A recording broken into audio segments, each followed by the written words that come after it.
Welcome to today's class. In today's class, I'm going to take you on a very interesting topic. And the topic is machine. See the topic on the board? The topic is machine. Before we proceed, let me ask you this question.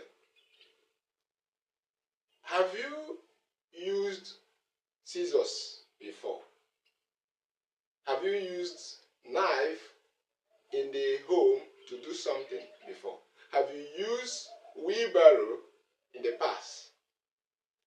Have you used what is called an inclined plane?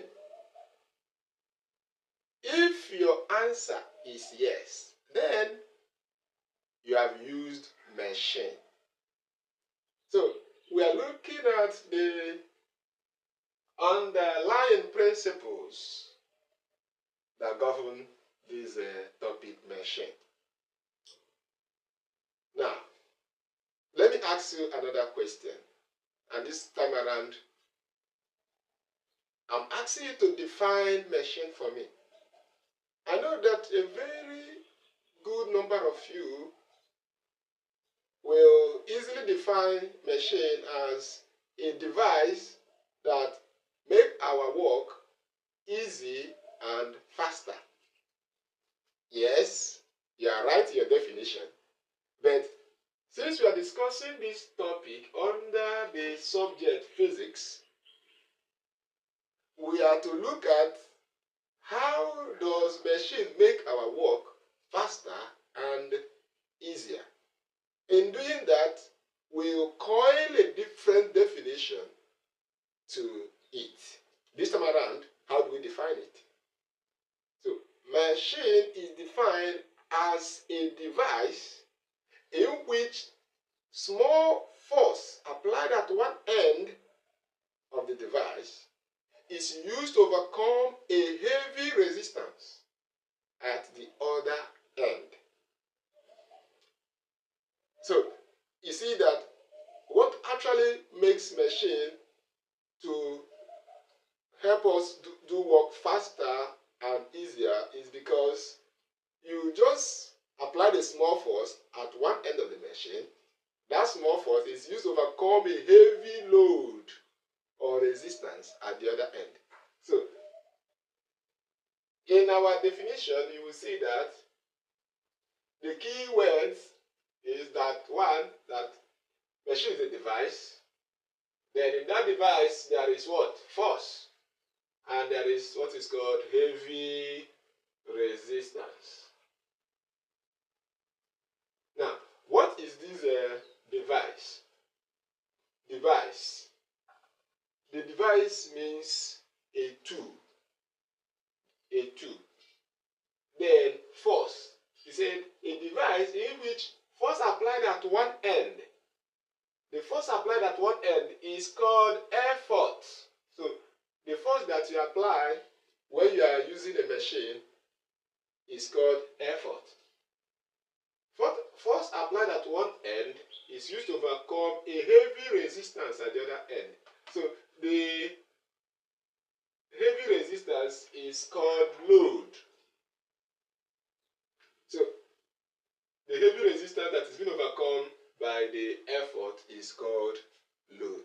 So in your definition, you are to bring in device, effort, and load.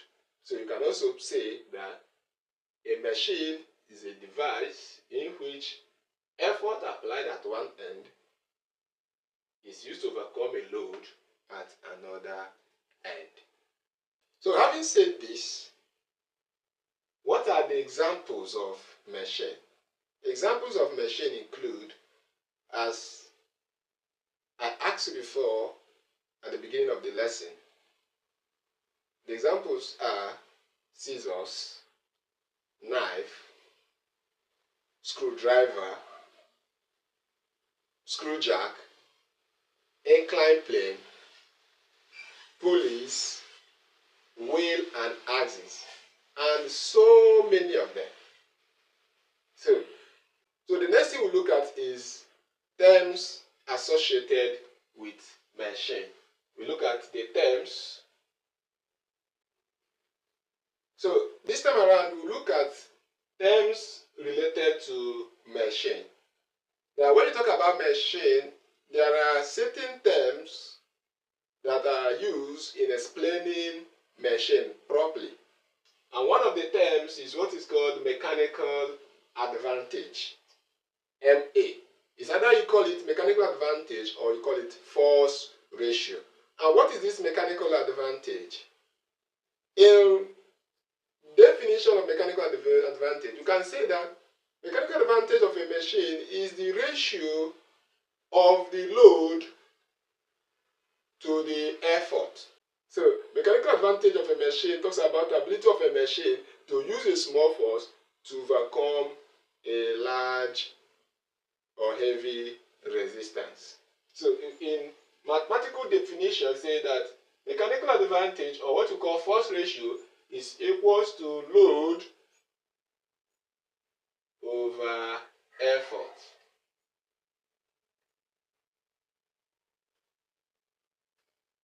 Now, if you look at these two things here, load and effort, you discover that the SI unit of load is Newton and the SI unit of effort is also Newton. And that is why we can easily say that mechanical advantage is the same as force ratio. Force ratio. My student, pay good attention to these illustrations. It's called force ratio. And by implication of that, it means that the mechanical advantage of a machine has no unit. It has no SI unit. So, having said that, we can also say that this mechanical advantage is equals to output force over input force.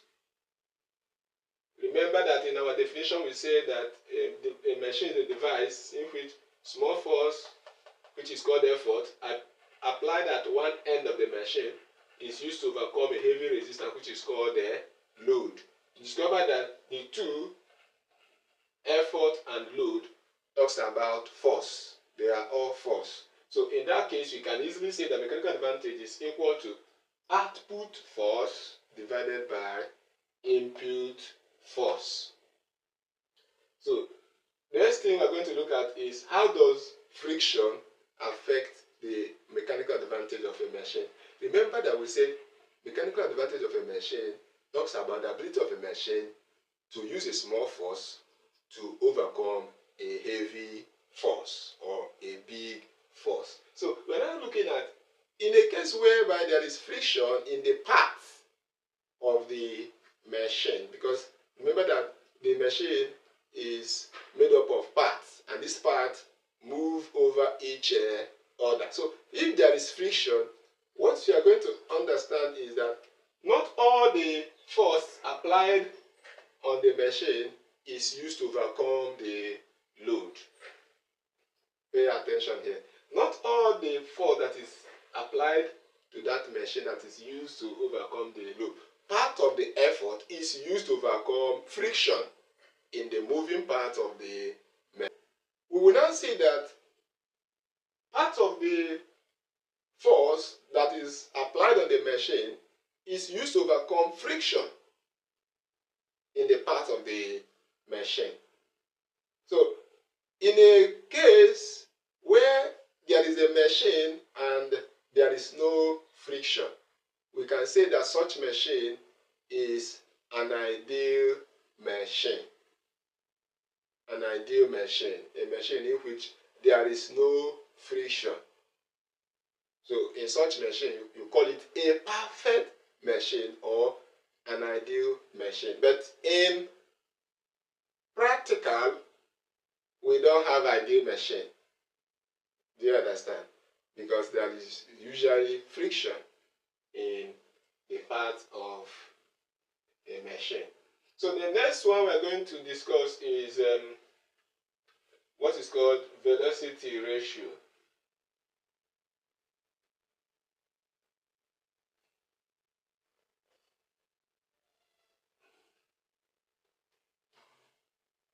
So the next term associated with machine is what is called velocity ratio. What is velocity ratio of a machine? The velocity ratio of a machine is defined as the ratio of the distances moved by the effort and the load. The distance is moved by the effort and the load in a given time interval. Majorly, this velocity ratio can be derived or can be written in terms of the geometry of the machine. The configuration of the machine is what determines how to calculate the velocity ratio. But what I've just said, that we have said that VR is equals to distance. So what we are saying is that velocity ratio is the same as distance moved by effort divided by distance moved by load. It is the ratio of the distances moved by effort and load. So pay good attention to that. And in that regard also, you can see that distance is what is being talked about, ratio of two distances. That implies that the velocity ratio has no SI unit. We'll go over to the next term associated with machine. So we'll go to the next term. The next term that is used in describing machine is efficiency. Efficiency of the machine. And what is efficiency of a machine? Efficiency of a machine is simply defined mathematically as the ratio of work done by the machine over work done on the machine multiplied by 100. So here we are saying that the efficiency of a machine, EF, is equals to work output over work input. So what we define as efficiency is nothing but the work output over work input. What do you mean by work output? Work output simply means work done by the machine. The work that this machine did is called work output. But what is called work input is the work that is put into the machine. The work that the user of the machine has done in using the machine. So we said work output divided by work input multiplied by 100 will give us efficiency. So if we go by definition of work, we know that work is equal to force times distance. So we could look at what is the work output, the work that the machine did. What actually is the measure or the magnitude of the work that is done by the machine? That can be measured as load multiplied by load distance. Do you understand what I mean here? Load multiplied by the distance moved by the load. Divide by, what do you call work input? Work input is the work that is done on the machine. Try to understand the difference. Work done by the machine is called work output, but work done on the machine is called work input. And work done on the machine is equal to effort multiplied by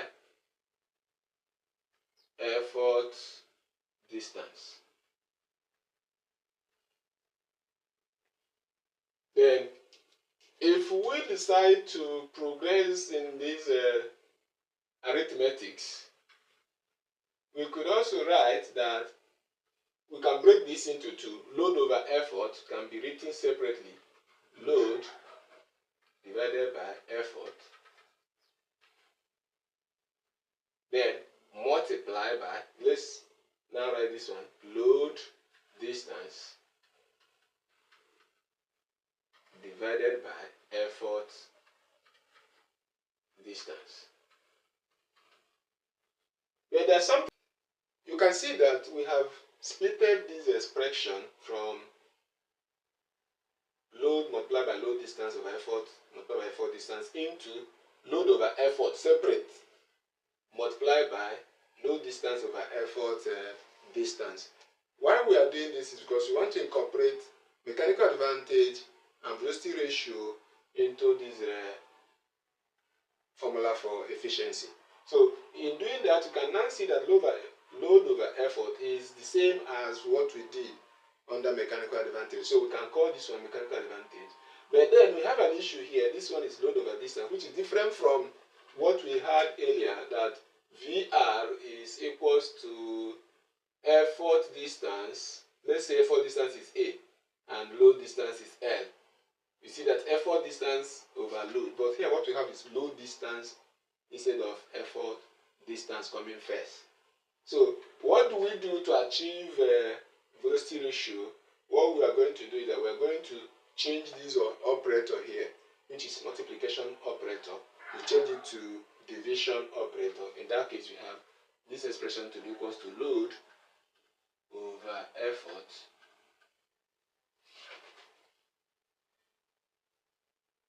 divided by, when I change the division sign,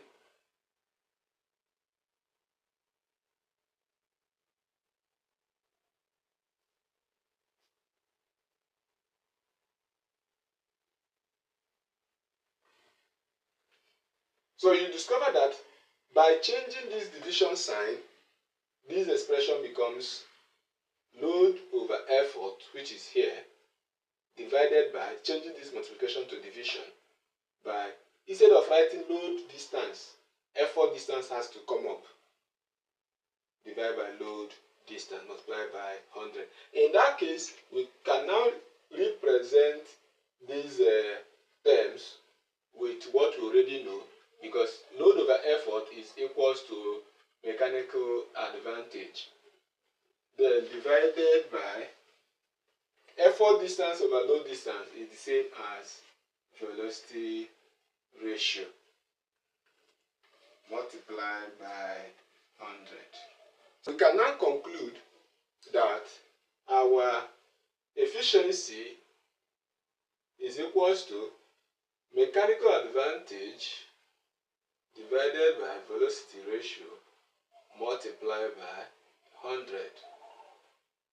So we now have the final formula for efficiency as mechanical advantage divided by velocity ratio multiplied by.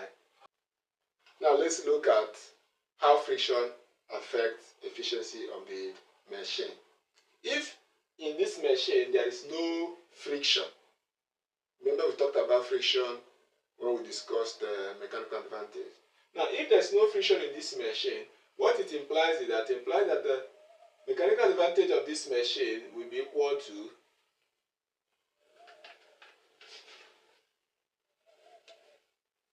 the mechanical advantage will be equals to velocity ratio. In that case, the efficiency of the machine will be 100%.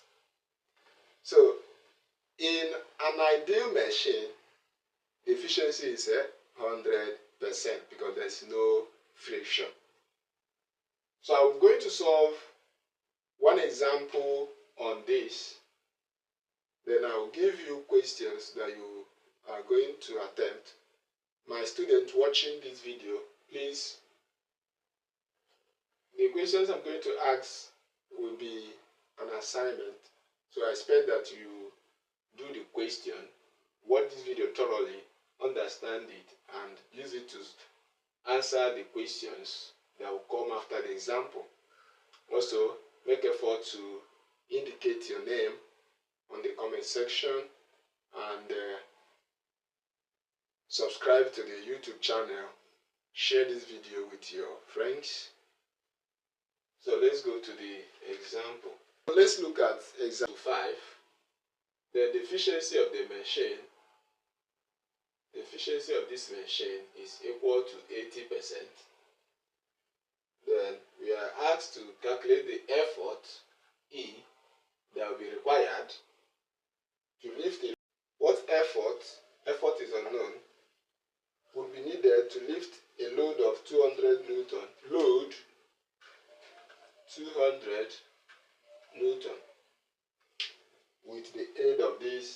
machine. So we are going to make use of the last formula we derived, which is talking about efficiency. The formula says efficiency is equals to MA, mechanical advantage, over velocity ratio multiplied by 100. So we are going to make use of this formula. But then, since we are asked to find effort, and we know that effort is found inside the mechanical advantage, so we can write efficiency of this machine to be equal to, express this mechanical advantage as load over effort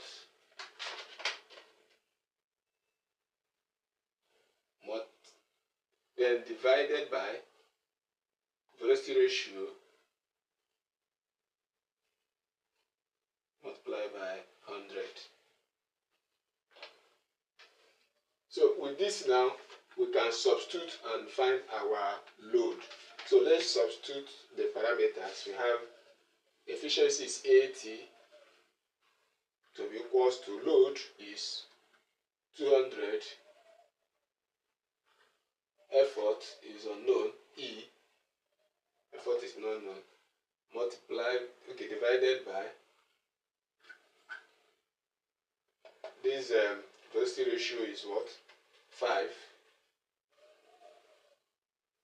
multiplied by 100. So if we now solve this simple arithmetics, we can now have that 80 is equal to, how can you express this inside bracket? You can write it as 200